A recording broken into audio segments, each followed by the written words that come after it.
Roll call? Okay, this meeting will come to order of the Encinitas Environmental Commission. Okay, we'll do a roll call. Do I call even those commissioners that aren't here? I can do Okay, it. the roll call. Yep. Sorry. Commissioner Kramer, Present? Commissioner Parker, Here. Commissioner Switzler, Here. and Commissioner O'Connor. Here. Let the record show we have a quorum with 4 commissioners present and Commissioners Novi, Adams, and Morrison absent. Okay, would anybody like to start us off for the Pledge of Allegiance? I'll do it. Okay. Ready, begin. I pledge allegiance to the flag of the United States of America and to the republic for which it stands, one nation, under God, indivisible, with liberty and justice for all. Thank you, Commissioner O'Connor. Do we have any changes to the agenda? No changes to the agenda? Okay, and do we have any oral communications? Yes, we have one, Gerald Ann Kessler, regarding the Melba project, the Wotan carnage of trees. Okay, thank you.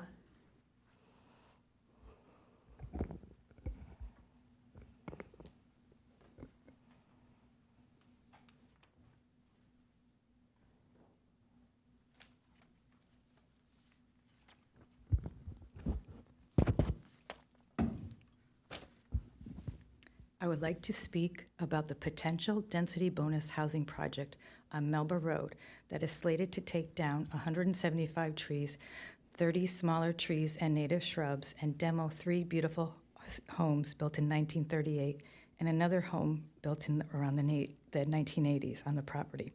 These existing homes already provide low-income homes for the community. As I have mentioned before, the developer and owner continue to meet with the neighbors to find common ground. I would love to report there is some progress, but I cannot. These meetings only bring anxiety along with a sense of helplessness to these long-time tax-paying senior citizens, which has been going on for 3.5 years, along with the added stress the pandemic brought. It has especially caused stress for the residents with the boundary trees due to the way the owner and developer are not familiar with Encinitas boundary tree guidelines and the lack of consideration for the neighbors. I want to point out, again, these seniors simply look out their window and know that their tree canopy is going to be taken from them. This is not the way to treat Encinitas' longtime tax-paying senior population, especially when it's always coexisted peacefully. I just want to let you know that this same property owner that owns the Melba Road property owns a land on Wotan, and it appears he is planning to develop this property also. In preparation and defying the new Encinitas mature ordinance, he removed 30 mature oak trees. One is thought to be at least 100 years old. What do you think of that behavior, which is counterintuitive to everything you stand for in the Environmental Commission? Was this what the mature tree ordinance was meant to do? I think not. I really don't want to hear it's private property, we can't do anything because that's getting old. This was a senseless act with no regard for the longtime tax-paying senior residents in that area. Just another example of the owner and developer of the Melba property displaying his environmental irresponsibility to our tight-knit community.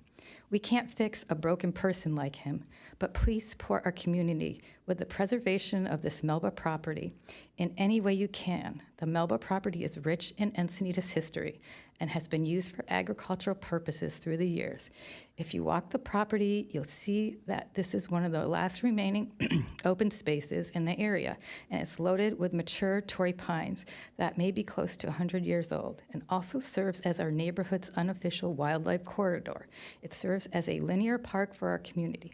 That is why I continue to ask for your support for our community by acquiring this property with soft green infrastructure funding, community funding, and state and federal grants or bonds for open space. This property is an ideal for a walkable dog park, a STEM lab for the area schools, and annexed to the botanical gardens are a park similar to Santa Guido Park and Solana Beach. Thank you for listening. And here's my little vision.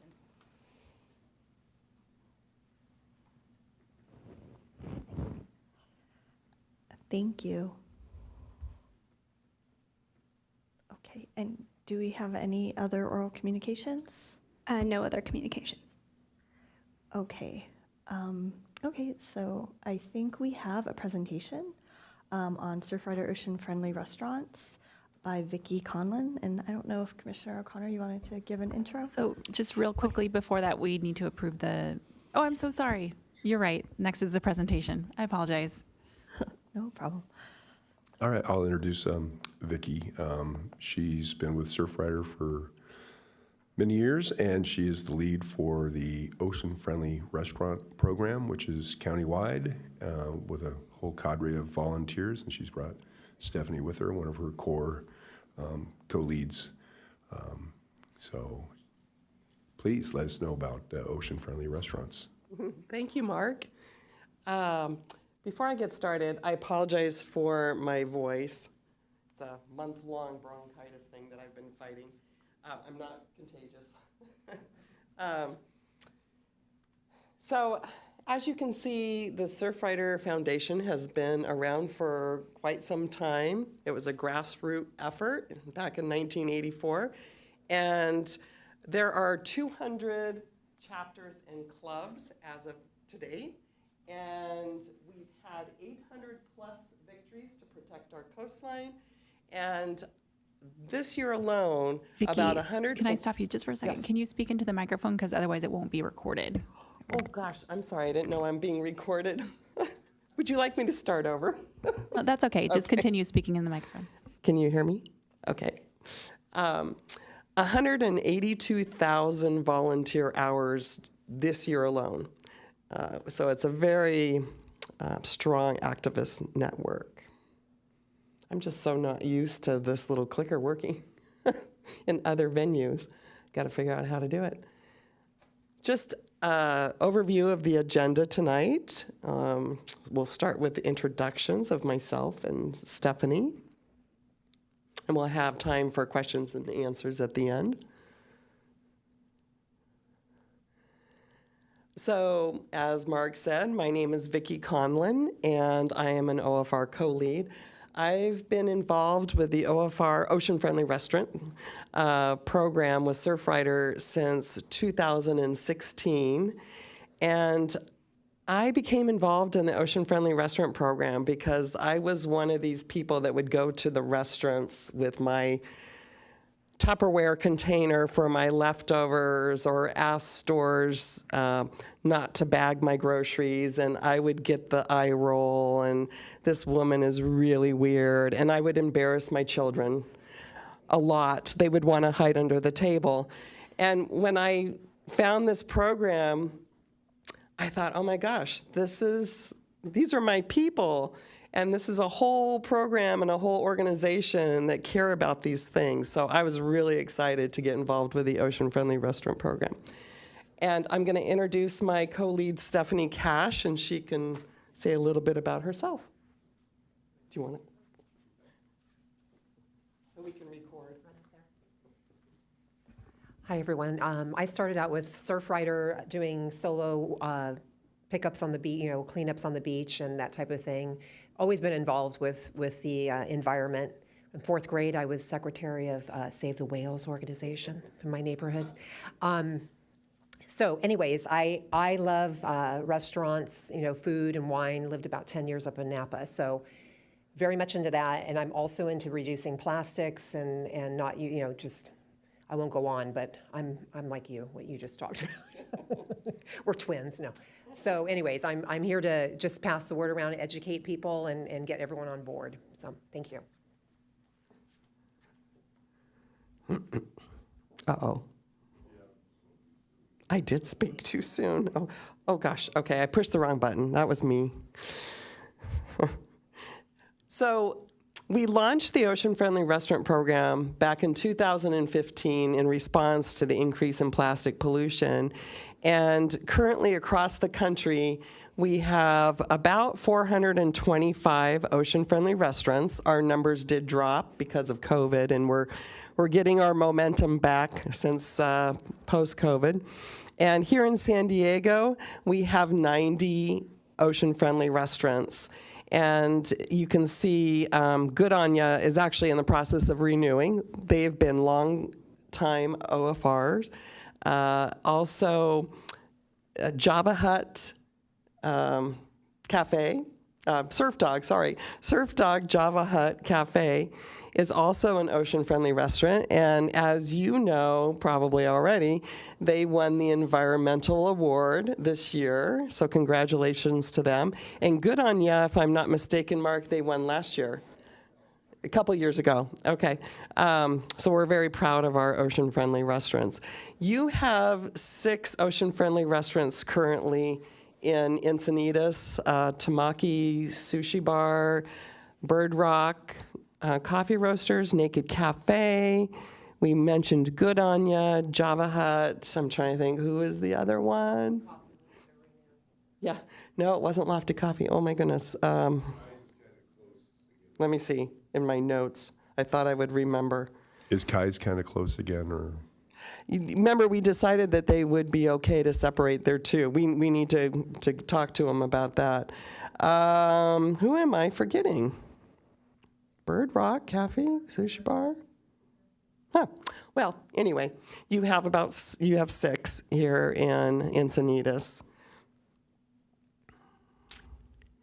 And this is our mission statement. It's really all about educating the public and restaurant owners about how to reduce their waste, basically one customer, one restaurant at a time. And why we decide to tackle restaurants is, first, beach cleanups are great for cleaning up trash that's on our beaches and get it before it goes into our ocean. But we really want to go after the source of this trash. And restaurants, food service trash make up about 50% of what we find on our beaches during beach cleanups. And this is a picture at Belmont Park. And this is not just a one-time thing. I used to live down in that area, and I would see this every weekend. Food service trash just spilling out of the garbage cans. And if you look closely, I've looked really hard at this picture. I cannot find any other type of trash item other than food service trash.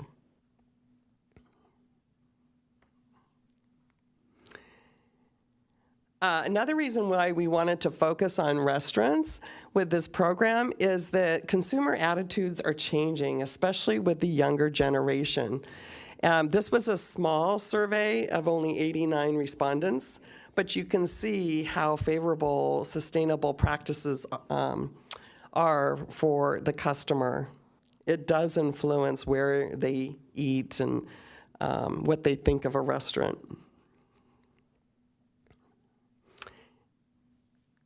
And then this was more recent, this survey, and we surveyed 215 people ages 16 to 72 years old across the country. So we weren't just trying to go after those surf rider folks that already would skew our survey. But this one was really surprising because over 60% of the people said that they would pay over $2 additional for their meals to help support restaurants that implement sustainable practices. And I think we're going to work on, at the beach cleanup, doing a more recent survey and a more widespread survey. Oops, went too fast. So, Surfrider, we don't want to be green bullies. We don't want to lecture people. We don't want to go into restaurants and yell at them because they're not doing things the way we want them to do. But rather, we want to advise them and support them and give them information to become more sustainable. How do you become an ocean-friendly restaurant? You have to meet 7 mandatory criteria. And a lot of these criteria go with existing ordinances. I know that Encinitas have, but other cities as well, and state. So you can see paper straws are provided only upon request. That is part of an Encinitas ordinance that we'll look at later. Same with the polystyrene. Number 5 is basically skip the stuff. That's what we refer to it. That's a state, I think, Assembly Bill 1276. law, and the proper recycling practices is at Senate Bill 1383. I think that's the new one that came out about recycling and composting. So a lot of our mandatory criteria are based on laws and ordinances already in effect. And then once they meet the mandatory criteria, they can choose any of the 3 optional criteria here. So it gives them that flexibility depending upon what type of restaurant they are. So how do we support ocean-friendly restaurants? We want to give them benefits so that not only, well, we hope their first reason for becoming an OFR is to help our environment, but restaurants want to get some kind of benefit out of it. And so you can see, if I can get to my page here, I can give you some stats of how many people we reach out to in Surfrider. The chapter, San Diego chapter OFR website gets over 25,000 supporters, or I don't know, is that the right way of saying it? I'm not an IT person. Hits or whatever. 25,000. The newsletter that we send out is 25,000. The monthly blog is around 25,000. Twitter followers are 8,700. Facebook is 13,000 and Instagram 14,000. So we have a big branding width, and that's just locally. We also have our national ocean-friendly restaurant branding as well. And then you can see some of the other perks for becoming an OFR. And it is donation-based. It is a completely free program. And if they want to make a donation in the form of gift certificates or monetary donation or maybe some food at one of our events, they can do that, but it is free. So how many of you have had takeout in the last month? How many of you had takeout in the last week? Yeah, takeout it's part of our society. It's funny, I just got back from Greece. They don't do, now Greece and Athens, I'm sure they do takeout. But some of these other islands, it's like they don't do takeout. It's so interesting how other places, the whole takeout philosophy isn't there. So this was one of our volunteers that ordered 1 crepe. And she got home and she took everything out, and I love this picture. She took a picture of it. And during COVID, as you can expect, that uptick of takeout waste was huge. And volunteers, we kind of got together and said, what can we do about this? Because the takeout is not going away. That whole industry is not going away. So we came up with Ocean Friendly To Go. And I was so excited to see the Encinitas website, the government website. Do you know this, Mark? I went onto your website and, okay, come on, there we go. That was on the website. I was so excited to see this. I don't know who did it. There was one, oh no, that was a Solana Beach person that was very interested in this. I don't know, but thank you for doing that. Ocean Friendly To Go is such an easy concept because basically a customer orders a takeout and says to the restaurant, I'm making an Ocean Friendly To Go order, and that alerts the kitchen to plate that order on reusable dinnerware like that customer was going to eat in at the restaurant, be a dine-in customer. And so when they get there, they say, I'm here to pick up my Ocean Friendly To Go order. They have a transfer table or station, however the restaurant wants to do it, with signage that we provide for them. PDFs, they can do whatever they want with it. And the customer brings their own container. It never goes to the back of the kitchen, Nobody at the restaurant touches their own container, and they just transfer the food into their container and away they go. And then they bus that table or that transfer station like it was a dining customer. It's really simple. It saves the restaurants money. It doesn't create a lot of extra work for the restaurant, especially if they already have dine-in service. So anyway, I was very excited to see this. We just need the momentum going on this particular project. How am I doing on time? I'm almost done. Am I good? Okay. So when the Ocean Friendly Restaurant Program first started, we had a vision about really making it support policy change. It wasn't just about getting restaurants to reduce their waste, but we wanted to have a bigger impact.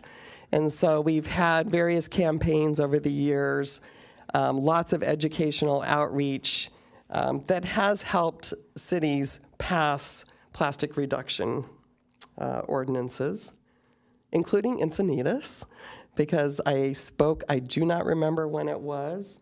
It was at the library many years ago, and it was right before, or it might have been right after you passed your plastic reduction ordinance, your first one, and we kind of did a blitz in Encinitas, and we passed out your flyers to restaurants all over Encinitas to educate them. Okay, starting on this date, this is what you guys need to do, and you're doing all this because of the law. Why don't you become an ocean-friendly restaurant as well? So we kind of worked together to educate those restaurants. And you're probably all very familiar with kind of a history of your ordinances. Kind of just shows your different phases.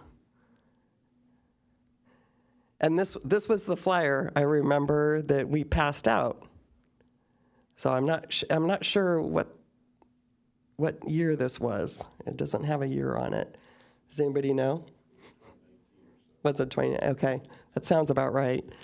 But Encinitas has always been the leader in environmental policies. Now, I know there's a debate, and I don't know if anybody knows, Solana Beach and Encinitas kind of, I don't know who was actually first for the first ordinance, but you both cities are just amazing leaders when it comes to environmental policy, especially plastic reduction.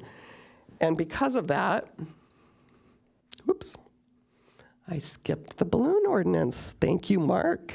Yeah, and who else? Katie? Yeah, and everybody? Yeah, I think you're the first in San Diego County to pass a balloon ordinance. Is that correct, Mark? Yeah, so again, you are leaders in plastic reduction. And because of your leadership, we now have 8 cities in the county of San Diego that have plastic reduction ordinances.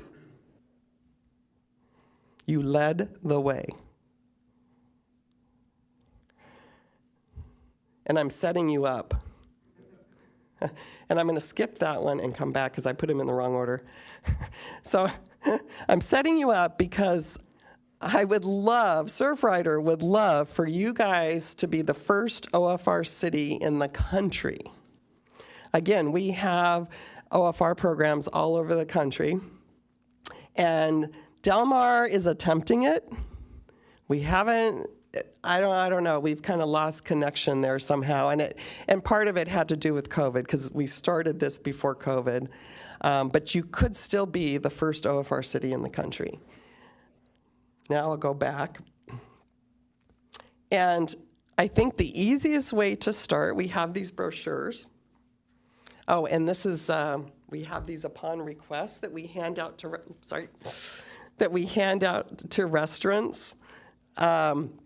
This is the Skip the Stuff, 1276 or whatever assembly bill that was.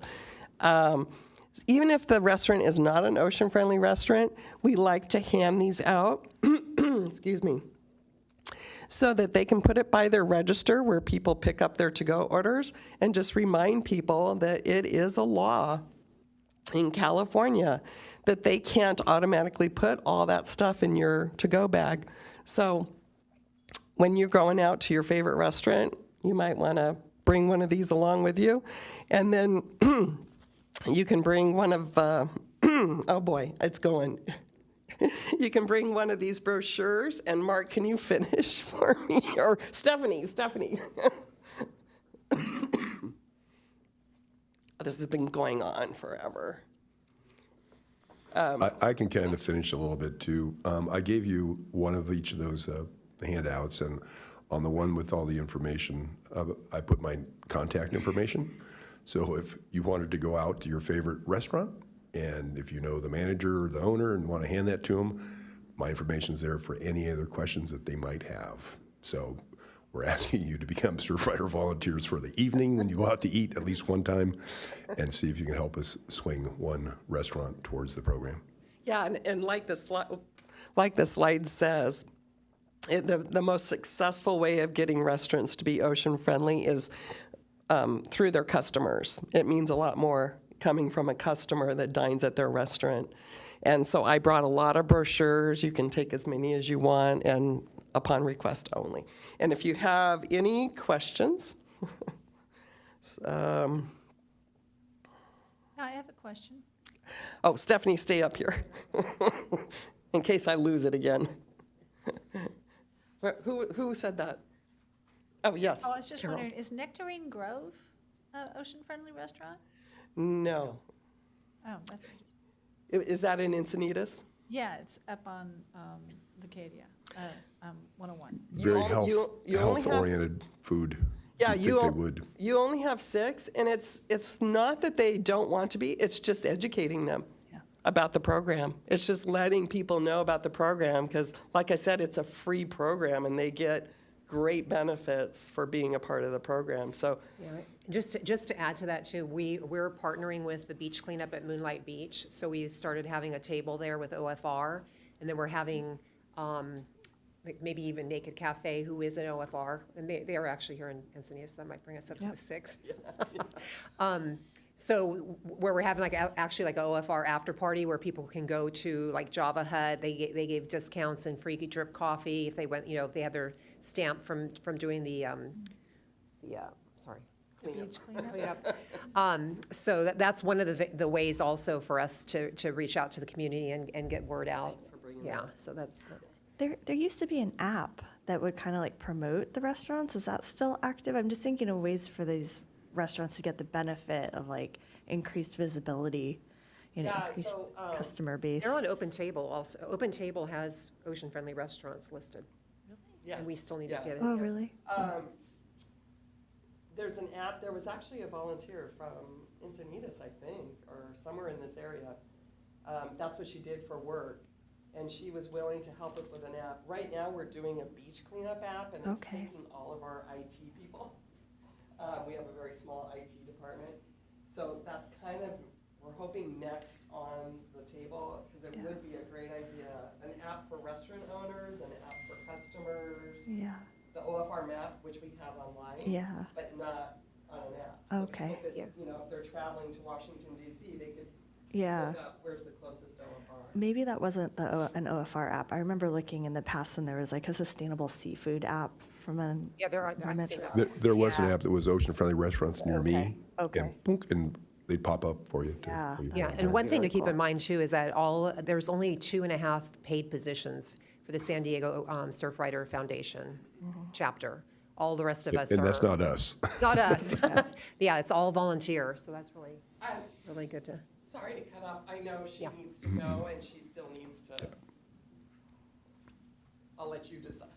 Yeah, it's up to you. So it's Any Al, other our next questions? speaker, just I had has one a quick- I had actually train. one question, if I could. Yeah. So you had a slide in there that talked about Encinitas being like the first ocean-friendly city. What do you envision that being? What would that mean for a city to be an ocean-friendly city? Well, I think it would mean, oops. this goes against my Toastmaster training.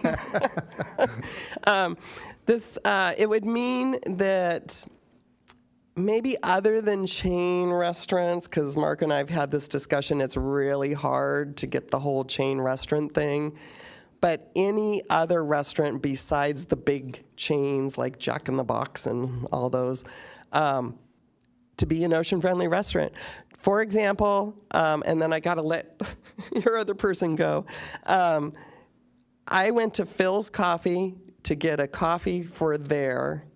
They do not have for their mugs.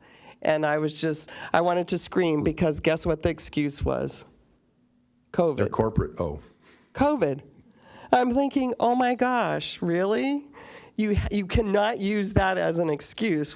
So why are all these other restaurants open and doing it? So I was just curious what they would say and what they would do. And so I went across the street to our ocean-friendly restaurant, Good on Ya, and had my drink. Yeah. But I think also just to add to that is that. Oh, go ahead. To add to what it would be like to be the first city in the United States, we're starting to get like a lot of publicity, if you will, and we're reaching out also. Part of our plan with OFR is to have the strategic plan that we're not just adding restaurants, but that we're actually educating and getting out and partnering with other organizations. So you can think about. There's places where people go on vacation because they want to go and volunteer, or it's an environmental friendly place, and so. You look at your tourism and all of that you could really capitalize off of that. This is ocean friendly. People are really into, look at Jimbo's in Del Mar and so there's a lot. So you think it would be like a citywide promotional program, but not an ordinance or something? You're not thinking Right, an just ordinance. citywide. We're actually looking, our core team that we've been assembling over the past few months, and it's a really great team. To do blitzes and such is to, with the education and going out there and actually going for the low-lying fruit restaurants, if you will, like the vegan restaurants, the vegetarian restaurants. They're already, and seafood restaurants, like they're already doing everything on there. The 7 criteria plus 3 or 4, maybe the entire list. So it's just that, getting the volunteers out there to do it. Because right now there's about 4 or 5 of us core volunteers with the entire San Diego County restaurants so we do need help. I'll have some more at the end through general discussion that I wanted to add. I know we're getting time-wise for our other presentation, but I'll either answer more questions or I'll fill you. I'll hang out. It's up to you. Okay. Okay, thank you. Thank you. Okay, I think we're moving on to the approval of minutes for our last meeting on April 13th. I move to approve the minutes. Thank you. I'll second that. Okay, all in favor? Aye. Aye. All opposed? Okay. And now we're moving on to an informational item. Yeah, we've got an informational item 7A on the overview of the 2022 Climate Action Plan Annual Report. And we've got Itzel Gallardo here tonight. She's our Civic Spark Fellow for the year, and she'll be giving you the presentation. Hi. So the city's climate action plan was approved by City Council in 2018 and updated in 2020. And so it provides a roadmap for reducing greenhouse gas emissions through the implementation of various targets, goals, and measures. The city committed to reducing greenhouse gas emissions from the 2012 baseline level by 13% by 2020 and 44% by 2030. Each of the 7 CAP strategies prioritizes a different area of focus to achieve emission reduction. Within each strategy, there are a set of applicable CAP measures with numeric emission reduction targets, and there's about 20 of these measures. The climate dashboard is up to date with all of the 2022 monitoring and implementation data. The dashboard serves as a live interactive version of the annual report, and it can be accessed through the city's website or following this URL. The 2022 CAP annual report will be published this month once approved by City Council. As part of the city's CAP implementation monitoring process, an annual report is completed to demonstrate the progress of CAP measures, emission reduction targets, and provides an updated greenhouse gas emissions inventory. So the report is broken down into these 6 different sections. The most recent greenhouse gas inventory, which was completed with the support of SANDAG, used the best and most currently available data from 2020 and transportation data from 2018. The transportation data is used from 2018 due to modeling inaccuracies of vehicle miles traveled in 2020. The final 2020 greenhouse gas inventory determined that the city's overall greenhouse gas emissions has decreased by 14.6% since 2012. So this means that the city's achieved its 2020 reduction target and actually exceeded it by 1.6%. So in 2022, a total of 14 CAP measures have been completed, 5 are in progress, and 1 is awaiting resources. The most recent measure to be completed was the implementation of a municipal employee telecommute policy. And so all of this shows that there's great progress being made towards CAP implementation. So the annual report breaks down the status of each of the 20 measures in a table and goes into more detail by CAP strategy. Each of the CAP strategy progress summaries, hold on, let me restart that. Within each CAP strategy progress summary, the CAP measures and their corresponding targets are reported on. So this is an example of a clean and efficient transportation measure that focuses on increasing residential EV charging.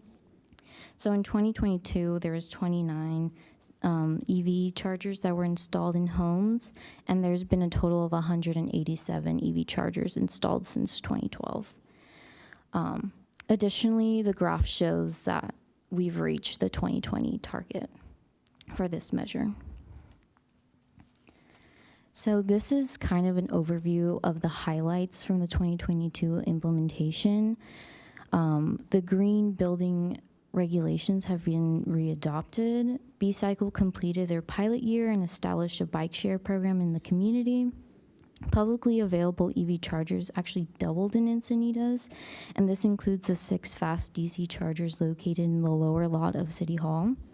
A municipal telecommute policy was implemented to reduce employees' greenhouse gas emissions, and an organics recycling program was established to divert organics and food waste from landfills. The annual report also assesses the city's impact on social equity and local green jobs. For instance, being part of San Diego Community Power elevates both equity and jobs through their community power plan and stimulation of green tech jobs. The following 3 projects are essential in increasing the city's coastal resilience and adaptation to a changing climate, and this is key alongside reducing greenhouse gas emissions. Lastly, looking ahead, the city will focus on implementing funding and continuing the following CAP projects, such as implementing the EV charging station master plan, installing more bike and pedestrian projects, and continuing to plant trees and maintain the city's urban canopy. So that concludes the 2022 annual report overview. Thank you for listening, and if there's any questions, go ahead. Great summary. Thank you, Itzel. Does anyone have any questions? Oh, it's I have a great. question. Well, it's not really so much of a question. I noticed that you achieved almost all your goals. When I went, because I looked through the whole thing, and so it just seems like that was sort of that maybe the goals were too low, and that maybe we could increase the goals in the future. Yeah, well, that's a good observation, and we have a potential opportunity to do that when we do the 5-year CAP update. So that's a time when we'll reopen the climate action plan and assess our current goals and see if there's additional goals that we should add or increase the goals. So that would be the perfect time. And each of these measures, even if they're shown as completed, they each have individual emissions targets that need to be met. Like, for instance, the zero waste program and the organics recycling, that has individual targets that are being assessed as well. Yeah. And in a lot of cases, we've met the 2020 target, but not the 2030 target. So we have ongoing efforts in each of these, even though they've showed that they've been implemented. Each year, we have to continue whatever the project or program is in order to see that continued increase in emissions reduction. But I also just wanted to say, I think the city's done a really good job, especially with the green building ordinances and the electric vehicle ordinances and the bike, the bike sharing, as well as the bike lanes that the city has done. And I really thank you guys for that. Yes, I just want to second that. It's great to see all the progress that's been done, and let's just keep the momentum going and moving forward. There's always additional room for improvement. Thanks for the summary. A quick question, so for the 4 or the 5 that are still in progress, is there something on the website or something that talks about what's being done on those and the kind of timing for completion, or any kind of plans for what they're doing for those? Yeah, so the report goes into more detail about the progress that's being made, specifically for like improving traffic flow. There's roundabouts that are being installed and are in design that will be going towards implementing that measure. Okay, great, thank you.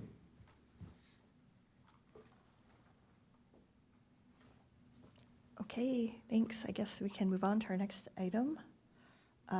Okay, action items. Okay, so the next action item is to renew and approve the June 2023 work plan update. Okay, thank you, Katie. So I will go over the update for June.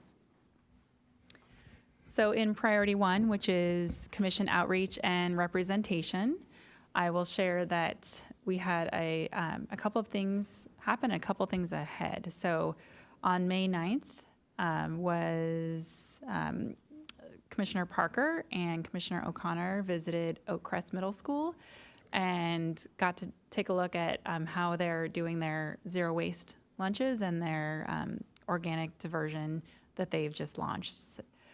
So the school was very excited to have those commissioners visit. And then upcoming opportunities include on June 24th, there will be a zero waste fair, and that will be held at the Encinitas Union School District's Farm Lab. And then under Priority 2, which is the Environmental Awards Program, I wanted to report that the awards will be presented to the winners on June 14th at the City Council meeting. Did you want to add any updates, Mark? I can just name them. I was going to do that later on, but it's the Rob Machado Foundation for a nonprofit organization. Alessandro Fanchetti, who's an adult hero. Bella Zumat from SDA, who's a youth hero. And then the Java Hut Surf Dog for for-profit business. Thank you. And then moving on under Priority 4, which is the no smoking ordinance. This was adopted by council on April 12th, and the ordinance will be effective on July 3rd. So staff right now is recently retained a consultant to assist with outreach on this. We'll be doing a substantial amount of outreach to both businesses and residents to make sure they're aware of the new regulation. For businesses in particular, it may take some actual change in their business practices to ensure that they are in compliance. And then we'll make sure that we get all of that outreach out by July 11th. And then for Priority 5, which is the General Plan Safety Element and Associated Climate Vulnerability Study, I wanted to share that it was approved by Planning Commission on April 20th, and it's going to council for approval on June 14th. And let's see, what are the other updates? The last update is regarding Bee City USA. So I wanted to share there that in conjunction with Arbor Day, which was held on April 22nd, city staff was there at that event to educate the public in attendance about the importance of bees and other pollinators. So that was a great combo event where we could share some of the Bee City information. And if there's any other updates on any of these items from commissioners, you can share that now as well. Sure, I'll give a brief update on the integrated pest management policy. I guess that's item 13.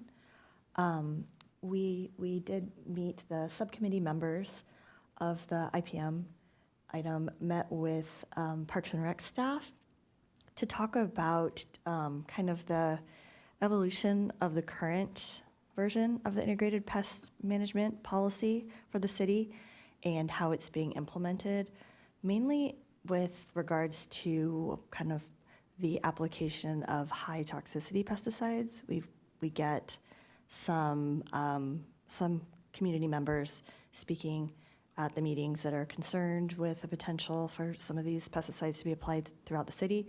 So we got some clarity on kind of the protocol for when those are applied. I think the city has to get like what's called a special exemption to use these more toxic class of pesticides, and they were only applied 3 times last year in kind of last case scenarios. And so the takeaway from that meeting was that improvements could definitely be made in the reduction of pesticides on private land, and just thinking through maybe ways to do that via incentives and not really ordinances or policy solutions, because the city doesn't have jurisdiction over those areas, but improvements can still be made to reduce pesticides on non-public lands. That was kind of the take from that meeting. And feel free to ask any questions if any commissioners have questions about that.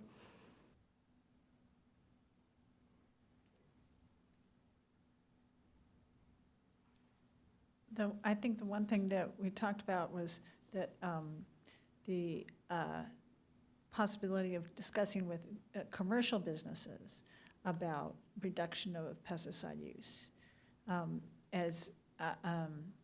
which would be a good thing to use with Portland.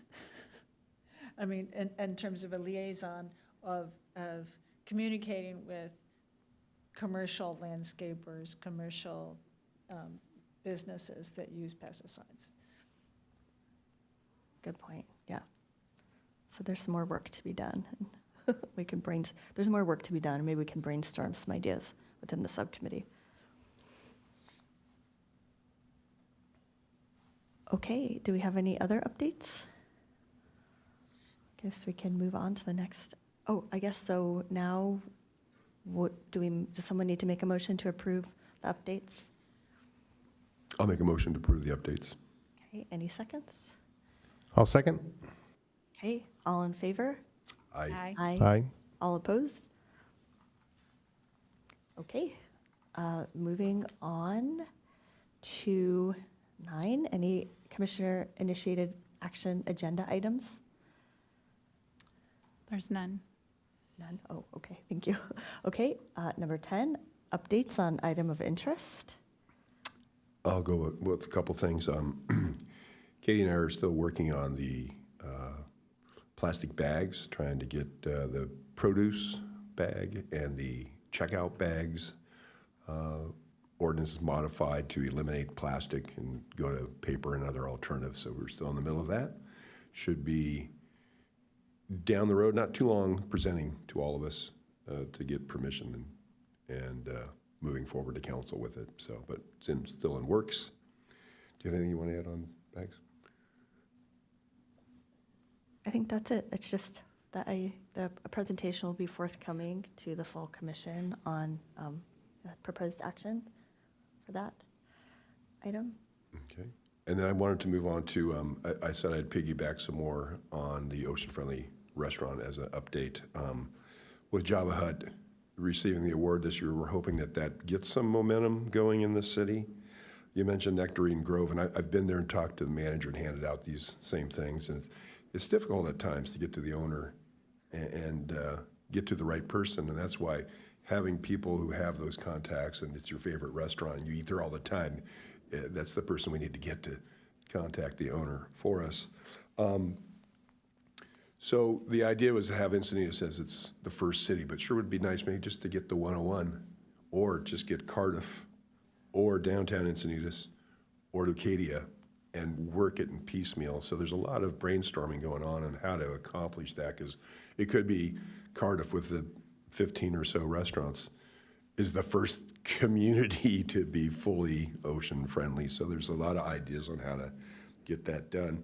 An interesting thing that happened, and I think it was from the public smoking ban, was the Encinitas Chamber reached into us that they wanted to start an environmental committee, and they have.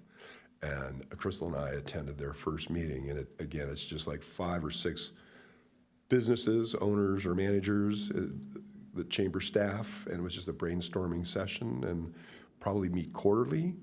But a lot of good ideas, and then I mentioned this program to them, and they were very excited about potentially using their platforms to get to the restaurants that are belonging to the chambers, and we have to get into the 101s, the Leucadia 101, Main Street, and then Cardiff 101s. But there's a movement building to get this done in this city, to use less plastic when we go out and eat. So that was very, very encouraging, I found. So, and then each of you do have one of the handouts if you wanted to do that, my contact information. I'm not the best closer. That's what we call it. You go and make contact and they call me to close the deal. There's other better closers out there than me, but that's why I give you my number. I will try to close. And I think that's all I have for updates. Thank you. I have another update, which I could have talked about at the work plan. Arbor Day. So Arbor Day was a success, and we planted 20 trees and then gave away almost 30 trees. So for people, residents to take home and plant in their yards. So, the trees were donated by SDG&E, as well as, oh my gosh, WCA. So, West Coast Arborists. So, yeah.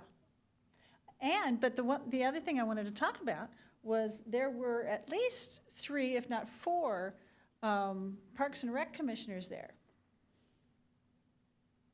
And you know how I could tell? Name tags and shirts. So, not that I want a shirt, but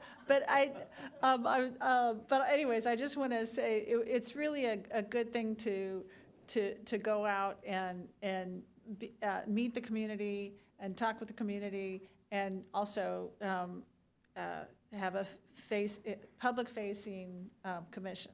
So, and I'm doing it with a smile. I'm not doing it. Did the shirts have the commission name on it, or were they just City You of Encinitas betcha. shirts? Wow. If I can Personalized. add to what you just mentioned, Carol, we are in the process of ordering you all name tags, so you can have them at the next event. Oh, great. Thank you. Maybe hats, too. Just kidding. And now you're going to really have to go to these different events. Okay, any other updates? Okay, I'm moving on to 11. Any future commissioner-initiated agenda items? Okay, not today.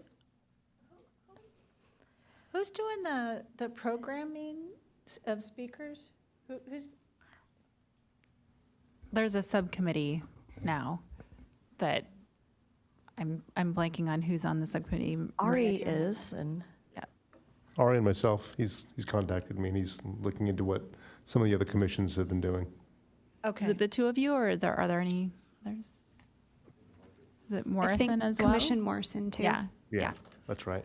Yeah, so the way that it works now is that if you have an idea for a presentation, then you reach out to one of the commissioners on the subcommittee for presentations, and then they will discuss that idea and then coordinate the presentation if that's something that they all think would be a good presentation.